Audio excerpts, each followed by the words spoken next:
నానమ్మ, మీ ఇద్దరు ఎప్పుడు హ్యాపీగా ఉంటారు కదా. అదే మా ఫ్రెండ్ వాళ్ళ నానమ్మ అమ్మ అయితే ఎప్పుడు కొట్లాడుకుంటారు. ఎందుకు అలాగా? ఈ ఆనందం వెనక చాలా బాధాకరమైన కథ ఉంది. ఇప్పుడు అవన్నీ ఎందుకులే అత్తయ్య, నువ్వు వెళ్ళి ఆడుకోనన్నా. ఇలా రా నాన్న, వచ్చి కూర్చో. మీరు తనకి చెప్పినా అర్థం చేసుకోలేరు అత్తయ్య. ఎందుకు అర్థం కాదే? ఈ జనరేషన్ పిల్లలకి మనం చెప్పకపోయినా అర్థం చేసుకునే మైండ్ సెట్ ఉంది. అలాంటిది మనం చెప్పింది అర్థం కాదా? అయినా నా మనవడే నీలాగా అమ్మాయికుడు కాదే సీత. అదేంటి, అమ్మ పేరు పూజ కదా, సీత అంటున్నావేంటి? మీ అమ్మ అసలు పేరు సీతనే, నేనే పూజ అని మార్చు. పేరెందుకు మార్చావు నానమ్మ?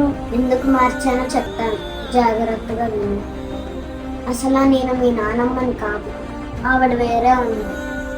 A few years before. ఏ సీత, టీ తీసుకురా. తీసుకోండి అత్తయ్య. నీళ్ళేవి? టీతో పాటు నీళ్ళు తాగుతానని తెలుసు కదా. మర్చిపోయాను అత్తయ్య, తీసుకొస్తాను. అత్తయ్య, పాప క్యారేజ్ ఇచ్చి వస్తాను. వెళ్ళు, కానీ బేదా ఎవరితోనే ముచ్చట్లు పట్టకు. సరే అత్తయ్య.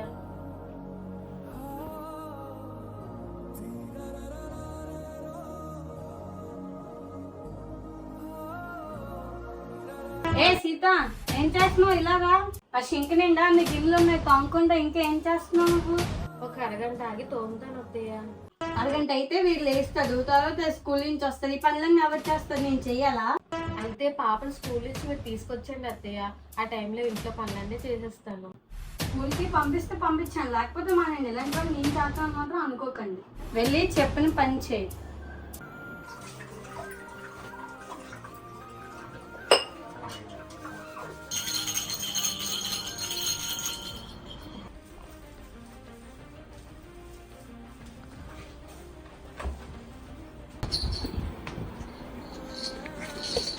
అబ్బా, ఈరోజు కూడా 12 అయిపోయింది.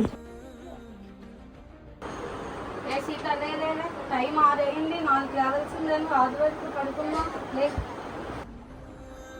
అది కాదు అత్తయ్య, రాత్రి కొంచెం జ్వరంగా ఉంది, చాలా నీరసంగా ఉంది నాకు ఇప్పుడు. జ్వరమని పడుకుంటే తగ్గుతుందా ఏంటి? లేసి ఏమని తినేసి టాబ్లెట్ వేసుకుంటూ రా.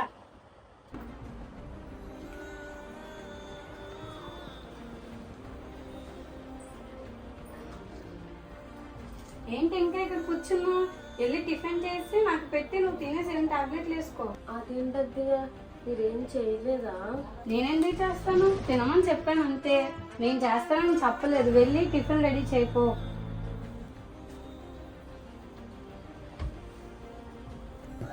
మధ్యాహ్నం వంటకి ఏం కూర చేస్తావు? పప్పు చేస్తాను అత్తయ్య. ఉట్టి పప్ప?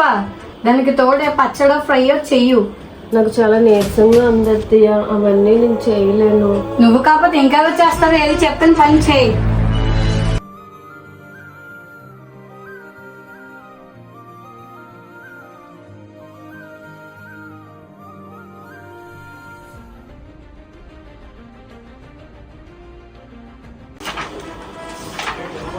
రెండు అయిపోతున్నా, ఇంకా అన్నం పెట్టలేదేంటి?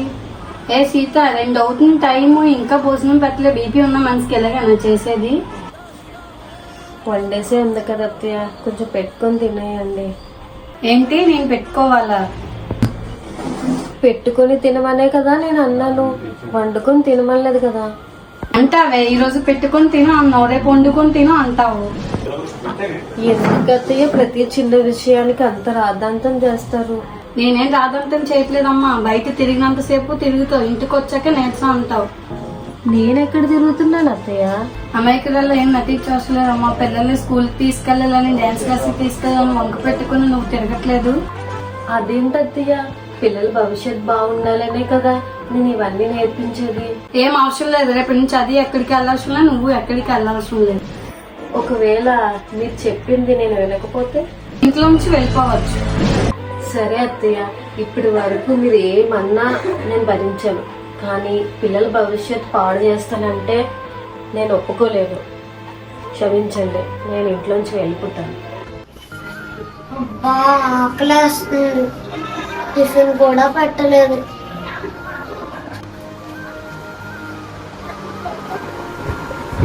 అమ్మ సుజాత, ఆకలేస్తుంది. ఇప్పటి వరకు నాకు టిఫిన్ పట్టలేదు. ఎప్పుడు తిండుగాలే, ఒక్క నిమిషం కూడా ప్రశాంతంగా కూర్చోలేమురు. తీసుకోండి. అదేంటి అన్నం పెట్టి టిఫిన్ చేయలేదా? మీకు రోజు టిఫిన్లు టీలు పెట్టేంత ఓపిక నాకు లేదు. అయినా మీరు రాత్రి తినలే కదా, అందుకే ఇది పెట్టాను, తినండి.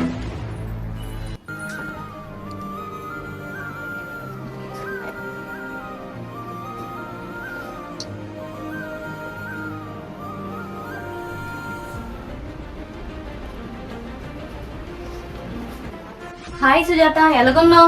ఏదో ఉన్నానులే, చెప్పు. అదైతే అలాగంటున్నావు, మీ ఆయన మంచోడే కదా, మీ అత్తగారు మంచోడంట కదా, అదైతే అలా మాట్లాడుతున్నావు. ఏంటి మా అత్త మంచిదా? ఎవరే చెప్పారు నీకు? ఈవిడితో రోజు టార్చరే, ప్రతి పని నేనే చెయ్యాలి, ఆవిడ మాత్రం తినేసి కూర్చుంటది. అదేంటి పెద్ద ఆవిడ కదా, అన్ని నువ్వే చూసుకోవాలి కదా, కూడదైనా కూతురువే నువ్వే కదా. పెద్ద ఆవిడైతే మా అమ్మకే నేనేం చేయలేదు, ఈవిడికి ఎందుకు చెయ్యాలి? తొప్పి అలాగ అనకూడదే, ఇప్పుడు అంతా బానే ఉంటది, ఆవిడ దూరం అయ్యాక నీకు తెలుస్తుంది. అయినా ఈ టార్చర్ అస్సలు నేను భరించలేకపోతున్నాను, తీసుకెళ్లి ఓల్డ్ ఏజ్ హోమ్ లో పడేస్తాను. ఇప్పుడు నీకు ఏది చెప్పినా అనవసరమే. సరే నేను ఉంటాను, బాయ్. ఈవిడిని ఎలా అయినా ఇంట్లో నుంచి పంపించేయాలి. రోజు ఈవిడికి ఏదో ఒక టార్చర్ చెయ్యాలి, అప్పుడు నేను ఇంట్లో నుంచి పంపనకుండా ఆవిడ వెళ్ళిపోతుంది, అప్పుడు నేను హ్యాపీగా ఉండొచ్చు.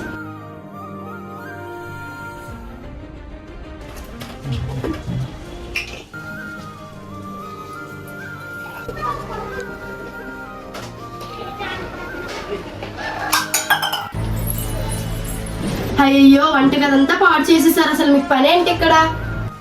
అది కాదమ్మా, దాహం వేసిందని మంచినీళ్ళు తాగడానికి వస్తే చేయి జారిపోయింది. ఇక్కడి నుంచి బయటికి వెళ్ళండి మీరు. అమ్మా సుజాత, ఒకసారి ఇలా రా అమ్మా. ఏంటి? కొద్దిగా వాషింగ్ మిషన్ ఆన్ చేయమ్మా, బట్టలు వేసుకుంటాను, నాకు ఆన్ చేయడం రాదు. మీ బట్టలు ఉతకడానికి ఏమీ మా అమ్మ నాన్న అది పెట్టలేదు, నేను ఎక్కడ ఉతికి అలిసిపోతానేమో అని మా అమ్మ నా కోసం అది కొని పంపించారు. ఏంటో సుజాతకి నేనేం చేసినా నచ్చట్లేదు. నేను తన్ని కూతురులో చూస్తున్నాను, అది నన్ను మనిషిలో కూడా చూడట్లేదు. ఈ విషయం శేఖర్కి చెప్తే ఎక్కడ బాధపడతాడా అని చెప్పలేకపోతున్నాను. ఏంటి ఈవిడ, నేను ఎంత టార్చర్ పెట్టినా ఇంట్లో నుంచి వెళ్ళడం లేదు, ఏదో ఒకటి చెయ్యాలి.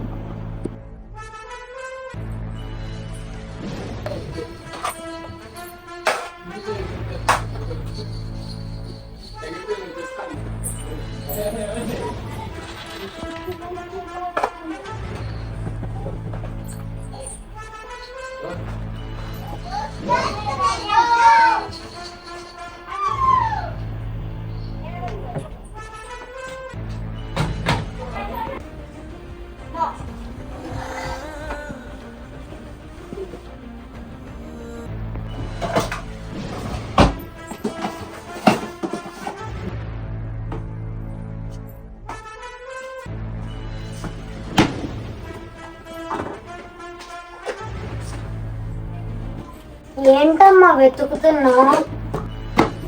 నాది నెక్లెస్ కనిపించట్లే, వెతుకుతున్నాను. ఇక్కడే ఎక్కడో ఉంటదిలే అమ్మా, ఎవరు తీస్తారు? ఏమో ఎవరికన్నా పడిందో ఏంటో. ఇంట్లో మన ఇద్దరే ఉన్నాం కదా, బయట వాళ్ళు ఎవరు రాలేదు కదా, ఇంకెవరు తీస్తారు? ఇక్కడే ఎక్కడో ఉంటదిలే అమ్మా. అవునా? అయితే నా దగ్గర లేదు, మీరే తీసుంటారు, మీ మీద నాకు అనుమానం ఉంది. చచ్చా, నేను తీయలేదమ్మా, నాకు తెలీదు. అబద్ధాలు ఆడకండి, నాకు తెలుసు మీ సంగతి. ఉండండి, మీ పని చెప్తాను.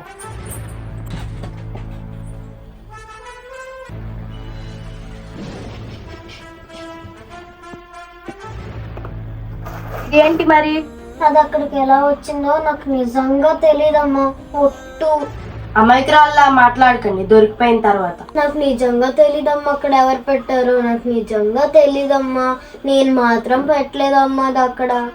మీకు ఇలా కాదు, ఆగండి, పోలీస్ కంప్లైంట్ ఇస్తాను, అప్పుడు తెలుస్తుంది మీకు.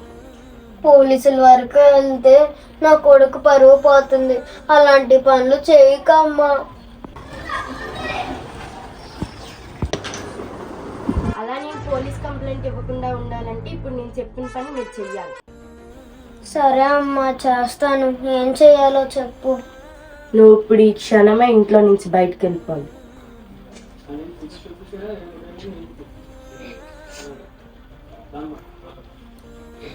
అలాగేనమ్మా, వెళ్ళిపోతాను.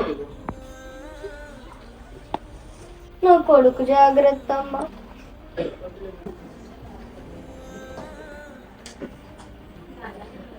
ఆంటీ, మీరు నాతో పాటు మా ఇంటికి వస్తారా?